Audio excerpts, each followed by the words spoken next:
I'm here to talk to you about the environment, something I've been interested in since I was really little. One of the first jobs I wanted to be, like what do you want to be when you grow up?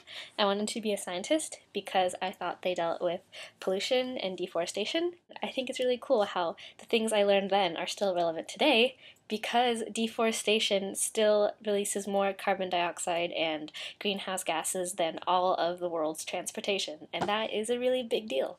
You may also know that I've been reading this book all summer, and I recently finished it. It explains why we need a green revolution and how it can renew America.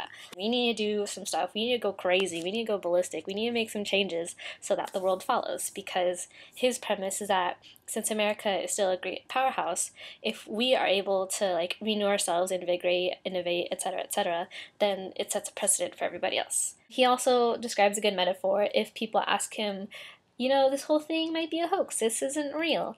So he describes it about training for a triathlon for the Olympics. If you make it to the Olympics, you have a much better chance of winning because you've developed every muscle.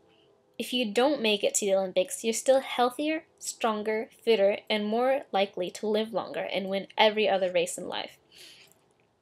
And as with the triathlon, you don't just improve one muscle or skill, but many, which become mutually reinforcing and improve the health of your whole system. So basically, he's saying that it doesn't hurt to try to be better. It doesn't hurt to innovate. It doesn't hurt to invest in something that can be better than what we have. In 2008, the WWF Foundation calculated that as a whole, human society, not just America, but the world, we're operating at 25% above our planet's capacity to support. So, I don't know if you, I can't even fathom, but that means the world's giving us all that it has, but we're taking 25% more of what it has, and that's just in 2008. Imagine what's happening now, and imagine what's going to happen in the future, and it's just a huge mess. 125% isn't a realistic thing. 100% is realistic, but even then that's bad because that means there's 0% left over. Like the title of the book, Hot, Flat, and Crowded, Friedman makes actually a really roundabout and really repetitive way of describing it, but essentially we're becoming hot. There's lots of global warming. Duh, I don't think I need to explain more, but I can show you the Keeling curve. And then we're becoming flat, which I thought wasn't an obvious environmental issue, but after reading this book, it definitely is. It basically means that our middle class is increasing, so instead of a really steep, lots of rich people, lots of poor people, and a middle class, it basically means that as a world, our middle class is growing and growing and growing.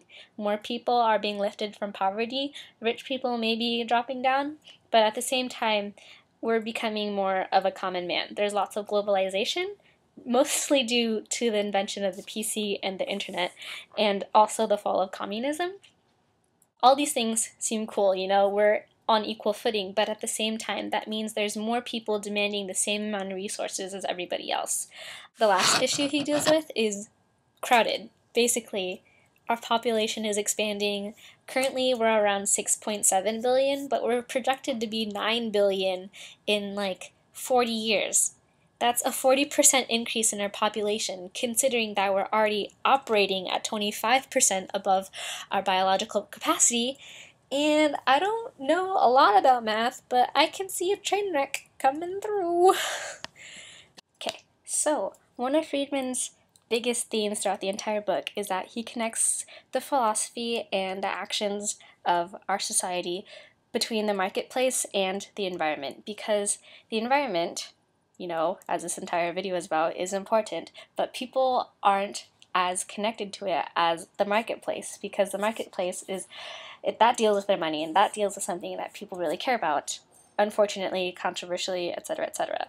So one of the things that's happened is that the feeling of I'll be gone, you'll be gone. This is just a really bad way to think if you can imagine if we've already been here for plus 2,000 years, hopefully the human species is going to be around for more, and this idea of it doesn't matter what's going to happen in the future because by that time the people I care about aren't going to be here, it's their problem. That is just not a considerate, and I just get really upset when people say things along this line. Anyways, moving on. So it's really difficult for our society to empathize with the Mother Nature because essentially it doesn't have a Tao. You can't turn on the news or look at the newspaper in the morning and see, oh, Mother Nature's feeling sick today. It is down 10 degrees. It's not as easy as that. One of the passages in the books talks about biodiversity, and if you haven't learned about biodiversity in the academic sense, one of the proponents of biodiversity is that because there are so many different possibilities of species and plants and ecosystem services, it essentially means that biodiversity makes it really valuable because of the possibilities and opportunities to evolve and to innovate, and it's just really awesome.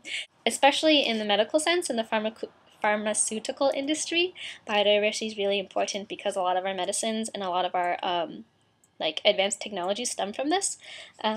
So the passage talks about a weed from Madagascar that provides the alkaloids to cure most cases of Hodgkin's disease and acute childhood leukemia.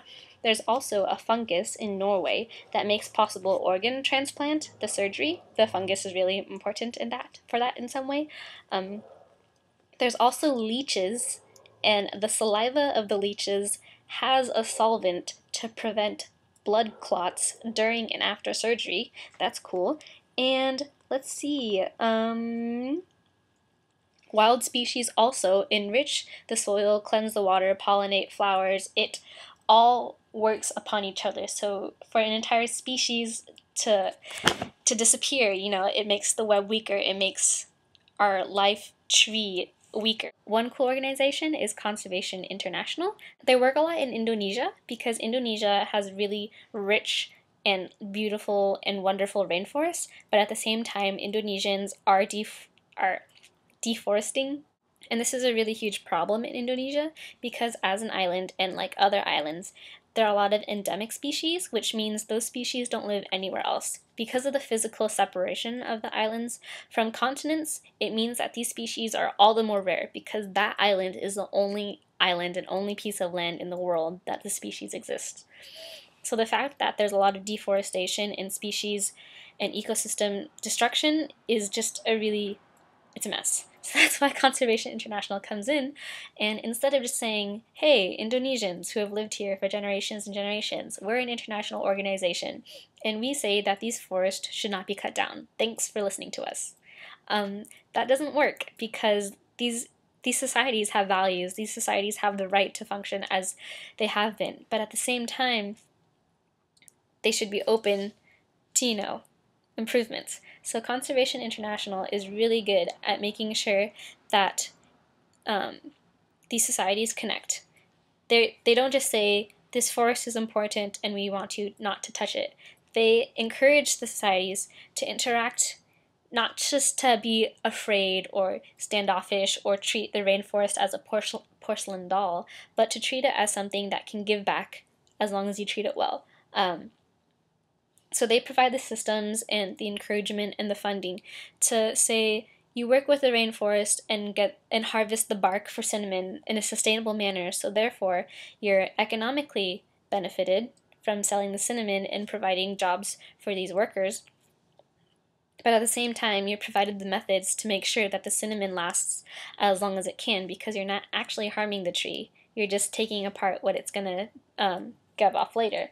It's the same thing with not cutting down all the trees because if you cut down the trees, the dirt is more loose and it's going to pollute your rivers, which you use to drink and to cook food from and to wash your clothes and bathe, etc., etc. So it's equally important to save these trees, not just because we told you so, but because it benefits you. It makes sure that your environment is a cleaner place. So that's really cool. I applaud Conservation International. Yeah, so I don't want to end with any now here's what you can do to save the environment. And yeah, I didn't mean this video to have all the answers, and I don't think the book did either, because we don't have the answers but I think the more important thing is that we're looking